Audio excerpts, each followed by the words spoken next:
ಎಲ್ರಿಗೂ ಇವತ್ತೊಂದು beautiful ಆಗಿರೋವಂಥ lunch box ರೆಸಿಪಿನ ತೊಗೊಂಡು ಬಂದಿದ್ದೀನಿ. ತುಂಬ ಜನ ಕೇಳ್ತಾ ಇದ್ರಿ, ನನಗೆ ಪರ್ಸನಲಿ ಮೆಸೇಜ್ ಆಗ್ತಾಯಿದ್ರಿ ನನ್ನ ಫ್ರೆಂಡ್ಸ್ ಅವರೆಲ್ಲ. ಲಂಚ್ ಬಾಕ್ಸ್ ರೆಸಿಪಿನ ತೋರಿಸಿ, ಸ್ವಲ್ಪ ಡಿಫ್ರೆಂಟಾಗಿ ವೆರೈಟಿಯಾಗಿ ಮಕ್ಕಳು ಇಷ್ಟಪಟ್ಟು ಖಾಲಿ ಮಾಡ್ಕೊಂಬರ್ಬೇಕು ಬಾಕ್ಸ್ ಆ ಥರ ತೋರಿಸಿ ಅಂತ ನಾನು ಅದಕ್ಕೆ ಯೂಶ್ವಲಿ ನಾನು ಮಾಡುವಂಥ ಒಂದು ಸಿಂಪಲ್ ರೆಸಿಪಿನ ಇವತ್ತು ತೋರಿಸ್ತಾ ಇದ್ದೀನಿ. ಬನ್ನಿ ಹಾಗಾದರೆ ಮಾಡೋದು ಹೇಗೆ ಅಂತ ನೋಡ್ಬಿಡೋಣ. ಕ್ವಿಕ್ಕಾಗಿ ಮತ್ತು ತುಂಬ ಈಸಿಯಾಗಿ ಬೇಗನೂ ಆಗೋಗುತ್ತೆ. ಬಟಾಣಿನ ನಾನು ಸ್ವಲ್ಪ ಬೇಯಿಸ್ಕೊಂಡಿದ್ದೀನಿ, ಅದನ್ನು ಚಾಪ್ ಮಾಡ್ಕೊತಾ ಇದ್ದೀನಿ. ಅದನ್ನು ಸಪ್ರೇಟು ಬೌಲಿಗೆ ಎತ್ತಿಟ್ಕೊಳ್ಳೋಣ. ಸ್ವಲ್ಪ ಮಟ್ಟಿಗೆ ಚಾಪ್ ಆದರೆ ಸಾಕು.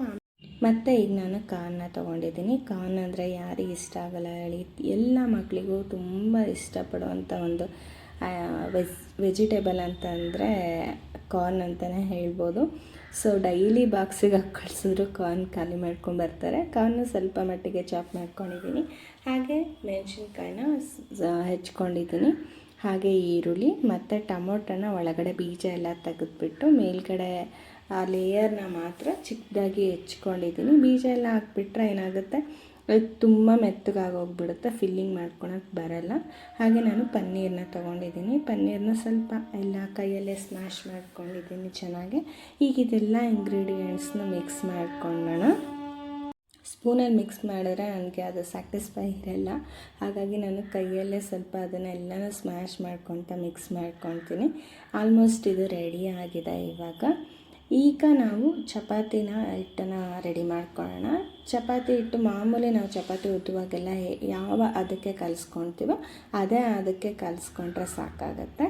ಈಗ ಚಪಾತಿ ಥರ ಲಟ್ಟಿಸ್ಕೊಳ್ಳೋಣ. ಇದನ್ನು ಸ್ವಲ್ಪ ದಪ್ಪವಾಗಿ ಲಟ್ಟಿಸ್ಕೋಬೇಕಾಗ್ತದೆ. ಮಾಮೂಲಿ ಚಪಾತಿಗಿಂತ ಸ್ವಲ್ಪ ತುಂಬ ತೆಳುವಾಗಿ ಇದು ಮಾಡಿದ್ರೆ ಏನಾಗುತ್ತೆ, ಫಿಲ್ ಮಾಡ್ಕೊಳುವಾಗ ಎಲ್ಲ ಆಚೆ ಬಂದುಬಿಡುತ್ತೆ. ಹಾಗಾಗಿ ಸ್ವಲ್ಪ ದಪ್ಪ, ಹಂಗಂತೆ ತುಂಬ ದಪ್ಪ ಹೊತ್ಕೊಂಡ್ರೂ ಬೇಯಿಸೋಕ್ಕೆ ಕಷ್ಟ ಆಗುತ್ತೆ. ಮಾಮೂಲಿ ಚಪಾತಿ ಉಜ್ಕೋತೀವಲ್ಲ ಅದಕ್ಕಿಂತ ಸ್ವಲ್ಪ ದಪ್ಪವಾಗಿ ನಾನು ಉತ್ಕೊತಾ ಇದ್ದೀನಿ. ಈಗ ಈ ಫಿಲ್ಲಿಂಗ್ ರೆಡಿಯಾಗಿರೋ ಫಿಲ್ಲಿಂಗ್ನ ಚಪಾತಿ ಒಳಗೆ ಹಾಕಿಬಿಡೋಣ. ಎಲ್ಲ ಕಡೆನೂ ಸ್ಪ್ರೆಡ್ ಆಗೋ ಥರ ಹಾಕೋಣ. ನಿಮಗೆ ಇದಕ್ಕೆ ಬೇಕಂದರೆ ಚೀಸು ಕೂಡ ಮಿಕ್ಸ್ ಮಾಡ್ಕೋಬೋದು, ಚೀಸು ಕೂಡ ಮೇಲ್ಗಡೆ ಹಾಕ್ಕೋಬೋದು. ನಾನೇನು ಯೂಸ್ ಮಾಡಿಲ್ಲ, ಯಾಕಂದರೆ ಅವರು ಲಂಚ್ ಬಾಕ್ಸ್ ಕಳಿಸಿದ್ರೆ ಅವ್ರು ತಿನ್ನೋ ಅಷ್ಟೊತ್ತಿಗೆ 1 o'clock ಆಗಿರುತ್ತೆ. ಚೀಸ್ ಹಾಕೋದೇನೇ ಇದ್ರೂ ಬಿಸಿ ಇದ್ದಾಗ ತಿಂದರೆ ಚೆನ್ನಾಗಿ ಅಂತ ನನ್ನ ಒಪಿನಿಯನು. ಸೊ ಇದನ್ನೆಲ್ಲ ರೋಲ್ ಮಾಡ್ಕೊಳ್ಳೋಣ ನಿಧಾನವಾಗಿ. ನೋಡಿ, ನಾನು ಯಾವ ರೀತಿ ತೋರಿಸ್ತಾ ಇದ್ದೀನಿ ಇದೇ ರೀತಿಯಾಗಿ ರೋಲ್ ಮಾಡ್ಕೋಬೇಕು. ಈಗ ನಾನು ಮತ್ತೆ ಒಂದು ಚಪಾತಿಗೂ ಮತ್ತೆ ಮಾಡ್ಕೊತಾ ಇದ್ದೀನಿ. ಅಟ್ಲೀಸ್ಟ್ ಮಗನಿಗೆ ಮಗಳಿಗೆ ಇಬ್ಬರಿಗೂ ಒಂದೊಂದು ಚಪಾತಿ ಮಾಡಿಕೊಂಡ್ರೆ ಸಾಕಾಗತ್ತೆ.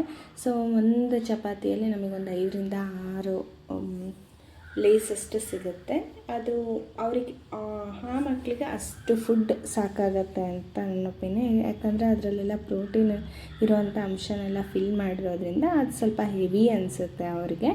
ಮತ್ತು ತುಂಬ ಟೇಸ್ಟಿಯಾಗೂ ಇರುತ್ತೆ, ಸಖತ್ತಾಗಿರುತ್ತೆ. ಇದ್ರ ಜೊತೆಗೆ ನೀವು ಚಟ್ನಿ ಬೇಕಾದರೂ ಹಾಕ್ಬೋದು, ಅಥವಾ ಸಾಸು ಕೆಚಪ್ಪು, ಮನೆಯಲ್ಲೇ ಮಾಡಿರುವಂಥ ಸಾಸು ಕೆಚಪ್ಪನ್ನು ಕೂಡ ಯೂಸ್ ಮಾಡ್ಬೋದು. ಇದನ್ನು ಇವಾಗ ರೆಡಿ ಮಾಡ್ಕೊಂಡಿದ್ದೀನಿ. ಇದನ್ನು ಕಟ್ ಮಾಡ್ಕೊಳ್ಳೋಣ ಚಿಕ್ಕ ಚಿಕ್ಕ ಪೀಸ್ದಾಗಿ. ನಾನೊಂದು 5 ಪೀಸ್ ಆಗೋ ಥರ ಕಟ್ ಮಾಡ್ಕೊತಾ ಇದ್ದೀನಿ ಇದನ್ನು. ಈಗ ಇದನ್ನು ಒಂದೊಂದೇ ಪೀಸ್ನ ಸಪ್ರೇಟ್ ಮಾಡಿಕೊಂಡು ಪ್ರೆಸ್ ಮಾಡೋಣ. ಮಿಡಲಿಗೆ ಬರೋ ಥರ ಪ್ರೆಸ್ ಮಾಡಿಕೊಂಡ್ರೆ ಇದೇ ರೀತಿಯಾಗಿ ಎಲ್ಲನೂ ರೆಡಿ ಮಾಡ್ಕೊಳ್ಳೋಣ. ಒಂದು ಚಪಾತಿಲಿ 5 ಪೀಸ್ ಮಾಡಿದ್ದೀನಿ. ಬೇಕಾದ್ರೆ ಇನ್ನೂ ಚಿಕ್ಕದಾಗಿ ಬೇಕು ಅಂದರೆ ಒಂದು 6 ಪೀಸ್ ಆಗೋ ಥರ ಮಾಡ್ಕೋಬೋದು.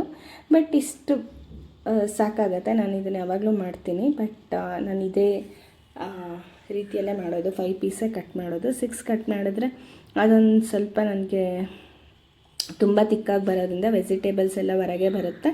ಆಮೇಲೆ ಅದು ವೆಜಿಟೇಬಲ್ಸ್ ಗೊತ್ತಲ್ವಾ, ಮಕ್ಕಳಿಗೆ ಕೆಲವೊಂದು ವೆಜಿಟೇಬಲ್ ತುಂಬ ಇಷ್ಟ ಆಗುತ್ತೆ, ಕೆಲವೊಂದಷ್ಟು ಇಷ್ಟ ಆಗಲ್ಲ. ಸೊ ಈಗ ಇದನ್ನು ಪ್ಯಾನ್ ಬಿಸಿ ಮಾಡಿಕೊಂಡು ಅದ್ರ ಮೇಲೆಲ್ಲ ಹಾಕಿಬಿಟ್ಟು ಒಂದು 2 ಟೇಬಲ್ ಸ್ಪೂನಷ್ಟು ಆಯಿಲನ್ನು ಹಾಕ್ಕೊಳ್ಳೋಣ. ಆಯಿಲನ್ನು ಹಾಕ್ಕೊಂಡು ಎರಡೂ ಕಡೆನೂ ಫ್ರೈ ಮಾಡಬೇಕು ಚೆನ್ನಾಗಿ. ಫಸ್ಟಿಗೆ ನಾನು ಆಯಿಲ್ ಹಾಕ್ಬಿಟ್ಟು ಒಂದು ಯಾವುದಾದ್ರೂ ಪ್ಲೇಟನ್ನು ಮುಚ್ಚಿಬಿಟ್ಟು ಬೇಯಿಸ್ಕೊಳ್ತೀನಿ ಇದನ್ನು. ಯಾಕಂದರೆ ವೆಜಿಟೇಬಲ್ ಎಲ್ಲ ಹಾಕಿರೋದ್ರಿಂದ ಅದಕ್ಕೊಂದು 10 ಮಿನಿಟ್ಸ್ ಟೈಮ್ ಬೇಕಾಗತ್ತೆ ಬೇಯಲಿಕ್ಕೆ. ಸೊ ಹಬೆಲು ಬೇಕಾದರೆ ಬೇಯಿಸ್ಕೋಬೋದು, ಬಟ್ ಈ ಥರ ಫ್ರೈ ಮಾಡಿದ್ರೆ ಇನ್ನೂ ಚೆನ್ನಾಗಿರುತ್ತೆ. ಹಬೆಲೆ ಬೇಯಿಸಿದೇನಾಗುತ್ತೆ ಅಂದರೆ ಸ್ವಲ್ಪ ಡ್ರೈ ಆಗಾದ್ಮೇಲೆ ಚಪಾತಿ ಎಲ್ಲ ಡ್ರೈ ಅನಿಸುತ್ತೆ. ಅದು ಮಕ್ಕಳಿಗೆ ಬಾಕ್ಸಿಗೆ ಹಾಕೋಕ್ಕೆ ಅಷ್ಟು ಚೆನ್ನಾಗಿ ಅನಿಸಲ್ಲ. ಸೊ ಈ ರೀತಿ ಟರ್ನ್ ಮಾಡಿಕೊಂಡು ನಾನು ಎರಡೂ ಕಡೆನೂ ಬೇಯಿಸ್ಕೊತಾ ಇದ್ದೀನಿ. ಒಂದು 10 ಮಿನಿಟ್ಸ್ ಬೇಯಿಸ್ಕೊಂಡ್ರೆ ಸಾಕಾಗತ್ತೆ. ನೋಡಿ ಎಷ್ಟು ಚೆನ್ನಾಗಿ ಕಾಣಿಸ್ತದೆ ಅಂದರೆ ಸ್ಮೆಲ್ಲು ಕೂಡ ಅಷ್ಟೇ ಚೆನ್ನಾಗಿ ಬರ್ತಿರುತ್ತೆ. ನೋಡ್ತಾ ಇದ್ದರೆ ನಮಗೆ ತಿಂದ್ಬಿಡೋಣ ಅನ್ನೋಷ್ಟು ಫೀಲ್ ಆಗ್ತಾ ಇರುತ್ತೆ, ಅಷ್ಟು ಚೆನ್ನಾಗಿ ಬಂದಿರುತ್ತೆ. ಇದನ್ನು ಮಾಡುವಾಗಂತೂ ನನ್ನ ಮಗಳು ಯಾವಾಗಲೂ ಕೇಳ್ತಾರೆ, ವಾವ್ ಮಮ್ಮಿ ಈ ರೆಸಿಪಿ ಮಾಡ್ತಾಯಿದ್ದೀರಾ, ನೀವು ಚಿಕ್ಕ ಚಿಕ್ಕ ಪರೋಟ ಮಾಡ್ತಿದ್ದೀರಾ ಅಂತ. ಸೊ ಅವಳಿಗೆ ತುಂಬ ಅಂದರೆ ತುಂಬಾ ಇಷ್ಟ ಆಗುತ್ತೆ. ಫ್ರೆಂಡ್ಸಿಗೆಲ್ಲ ಶೇರ್ ಮಾಡ್ಕೊಂಡು ತಿಂತೀನಿ, ಸ್ವಲ್ಪ ಜಾಸ್ತಿ ಹಾಕಿ ಅಂತ ಕೇಳ್ತಾ ಇರ್ತಾಳೆ.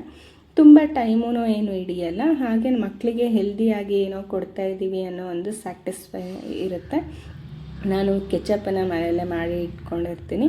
ಆ ನೆಕ್ಸ್ಟ್ ಕೆಚಪ್ ರೆಡಿ ಮಾಡ್ಕೊಳ್ಳುವಾಗ ಖಂಡಿತ ಅದನ್ನು ಶೂಟ್ ಮಾಡಿ ಹಾಕ್ತೀನಿ. ಸೊ ಈ ಥರ ನೀವು ಒಂದ್ಸರಿ ಟ್ರೈ ಮಾಡಿಬಿಟ್ಟು ನನಗೆ ಮೆಸೇಜಲ್ಲಿ ತಿಳಿಸಿ ನಿಮ್ಮ ಮಕ್ಕಳಿಗೆ ಎಷ್ಟು ಇಷ್ಟ ಆಯಿತು ಅಂತ. ಹಾಗೆ ಇವಾಗ ಬ್ರೇಕ್ಫಾಸ್ಟಿಗೆ ತಿನ್ನೋಕ್ಕೆ ಏನಾದರೂ ಡಿಫ್ರೆಂಟಾಗಿ ಬೇಕು ಅಂತ ಅಂದಿದ್ದಕ್ಕೆ ಪಿಜ್ಜಾ ಥರ ಟ್ರೈ ಮಾಡಿ ಹಾಕಿ ಕೊಟ್ಟೆ. ಅದೇ ವೆಜಿಟೇಬಲ್ನ ಫಿಲ್ ಮಾಡಿ ಸ್ವಲ್ಪ ಮೇಲ್ಗಡೆ ಚೀಸ್ನ ಹಾಕಿಬಿಟ್ಟು ಕೊಟ್ಟೆ. ಅವಳಿಗೆ ತುಂಬಾ ಇಷ್ಟ ಆಯಿತು, ಸ್ಟಮಕ್ಕು ಕೂಡ ಫುಲ್ ಆಯಿತು ಅಂತ ಹೇಳಿದರು. ಅವ್ರು ಇಷ್ಟಪಟ್ಟು ತಿಂತಾರೆ ಅಂದರೆ ನಾವು ಏನು ಬೇಕಾದ್ರೂ ಮಾಡೋಕ್ಕೆ ರೆಡಿ ಇರ್ತೀವಿ ಅಲ್ವಾ. ಸೊ ಈ ಥರ ಒಂದ್ಸರಿ ಟ್ರೈ ಮಾಡಿ ನೋಡಿ, ನಿಮ್ಮ ಮಕ್ಕಳಿಗೆ ಎಷ್ಟು ಇಷ್ಟ ಆಯಿತು ಅಂತ ಕಮೆಂಟ್ ಮಾಡೋದನ್ನ ಮರಿಬೇಡಿ. ಇಷ್ಟ ಆಗಿದರೆ ಸಬ್ಸ್ಕ್ರೈಬ್ ಮಾಡಿ, ಮಿಸ್ ಮಾಡಿದೆ. Thank you so much. ಮತ್ತೆ ಸಿಗೋಣ ನೆಕ್ಸ್ಟ್ ವ್ಲಾಗಲ್ಲಿ.